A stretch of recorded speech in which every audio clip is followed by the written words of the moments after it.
దైవత్వానికి మానవత్వానికి commercial elements జోడించి cinema తీస్తున్నప్పుడు మీకు రిస్క్ అనిపించలేదు? బేసిక్ అంటే బ్యాక్డ్రాప్కి అన్ని కమర్షియల్ ఎలిమెంట్స్ అది it was dwelt very really అని చాలా రియలిస్టిక్ వేలో డీల్ చేసి it's very mistake point set in a very realistic way. So I don't think it was we didn't feel it at all.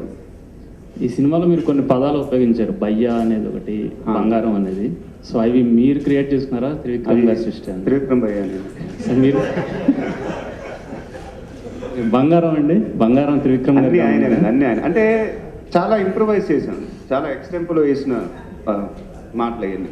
అంటే first ఆయన రాసింది ఒక content రాస్తారు, లొకేషన్కి వెళ్ళినప్పుడు షూట్కి వెళ్ళినప్పుడు ఎక్కడో భయ్యా అని పిలిచాడు, చూసేవాడు బాగుంది కదండి అది వాడేద్దాం సినిమాలో, అలా వాడేసిందండి భయ్యా. అయితే అది బాగుంది కదండి దాన్ని వదల్లా, కన్సిస్టెంట్గా సినిమా ఎండ్ దాకా మెయింటైన్ చేసి.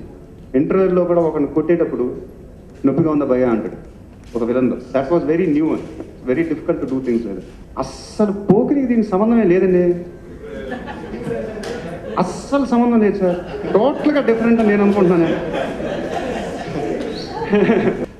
ఈ సినిమాలో అనుష్కతో కొన్ని సీన్లు చేసిన తర్వాత అనుష్కని చంపేద్దామని మీరు చాలాసార్లు అంటూ ఉంటారు, ప్రయత్నిస్తుంటారు, అంత టార్చర్ పెట్టింది మిమ్మల్ని. సో వైల్ షూటింగ్ మీరు అలా అనుకున్నారన్న, నేను చాలా టార్చర్ పెడుతున్నారు, someone I want to kill.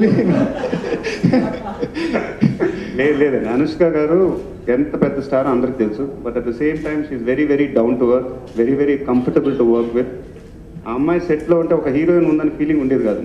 అంటే she's very very simple. Short ఉంటే చేస్తే షార్ట్, లేకపోతే వ్యాన్లోకి వెళ్ళటం, మేకప్ రూమ్లోకి వెళ్ళటం కాదు, అక్కడే సెట్లోనే కూర్చుంటాం. So we all felt very very comfortable working with her. And అందుకే ఆ సీన్స్ కూడా అంత బాగా వచ్చినాయి. Because first time I think I lost my inhibition inside and I was very very impressed. 2 ఏళ్ళు మామూలు డే నైట్ నన్ను అసలు ఆయన ఈ సినిమా తప్ప ఇంకేం పెట్టలేదు నా మైండ్లో.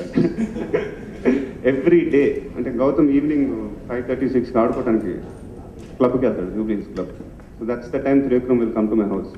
ఈ 6 నుంచి 8 దాకా టోటల్ ఆయన నాతో ఆడుకుంటాడు. But it really help and in the characterization. I think ఆయనతో నా friendship I think it's help it. Because ఇంత ఓపెన్ అప్ నేను ఎప్పుడు అవ్వలేదు స్క్రీన్లో, ఇంత ఓపెన్గా నా పర్ఫార్మెన్స్ ఎప్పుడు నేను చేయలేదండి. బికాజ్ ఆఫ్ దాట్ పర్సనల్ లైఫ్లో కూడా నేను ఓపెన్ అప్ అయిపోయింది. I mean it's thought me a lot of things Khaleja. Sir మీరు బయట ఎక్కువగా మాట్లాడరు కదా, మీరు బయట ఎక్కువగా మాట్లాడరు, ఈ సినిమాలు ఎక్కువగా మాట్లాడుతుంటారు. ఆ క్యారెక్టర్ చేసినప్పుడు మీకు అనిపించింది? అదే చెప్పాను కదా, నన్ను ఓపెన్ చేసేసింది ఈ క్యారెక్టర్. అంత మాట్లాడేసరికి ఇప్పుడు కూడా చూసారు అంత మాట్లాడుతున్నాను అసలు. మురారి, పోకిరి, ఒక్కడు, అతడు ఇలా 3 అక్షరాల టైటిల్ పెట్టారు. అంటే ఇక్కడ నుంచి కంటిన్యూ లేకపోతే 4 చెప్పారు కాబట్టి నేను చెప్తున్నానండి. నాకు తెలిసి పర్సనలీ ఒక్కడు కానీ, పోకిరి కానీ, అతడు కానీ షాక్ అవ్వకూడదు మీరు అందరూ అని చెప్తున్నాను. They are all very convenient performances, very very easy performances as far as I'm concerned as an actor. But first time Khaleja when I heard the characterization just pant తడిచిపోయిందండి యాక్చువల్గా చెప్పాలి. ఎందుకంటే చాలా చాలా కష్టం అనే ఉంది. ఎందుకంటే క్యారెక్టర్ ఆర్టిస్ట్ ఉన్నా, కామెడీ ఆర్టిస్ట్ ఉన్నా, టోటల్ సీన్ మొత్తం హీరో షోల్డర్ మీదే ఉంటుందండి. టోటల్గా హీరోని డామినేట్ చేస్తూ ఉంటాడు అందరు.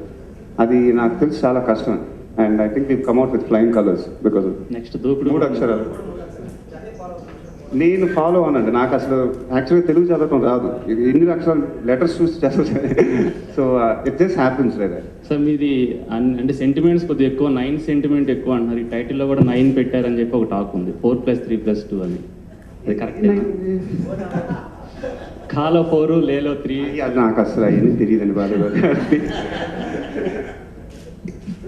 కామెడీ చేస్తే మీరే చేయాలి అని ముందు డిసైడ్ అయ్యే స్క్రిప్ట్ స్టార్ట్ చేశారు? అది మీరు త్రివిక్రమ్ గారు లేదు. ఇంట్రడక్షన్ సీను అంత వైలెంట్గా ఉండాల్సిన అవసరం ఫ్యాన్స్లో కూడా కొంచెం వ్యతిరేకత ఏదో బయట ఉన్నాయి. ఇంట్రడక్షన్ సీన్ వాటర్ కోసం అంతమందిని చంపడం అంటే మీరు ఒక్కసారి చూస్తే ఎక్కడ బ్లడ్డే కనిపించదు సార్ మీకు ఆ సీన్ మొత్తంలో. And it was background score, దాని బిఫోర్ ఆ సీన్ ఉంటుంది, తర్వాత మీరు ఎంటర్ అవుతారు. అదే I don't think it was and it's treated in a very feel good way. And if you notice the background score కానీ అన్ని చాలా లైట్గా ఉంటుంది. So it's like adventurous fight.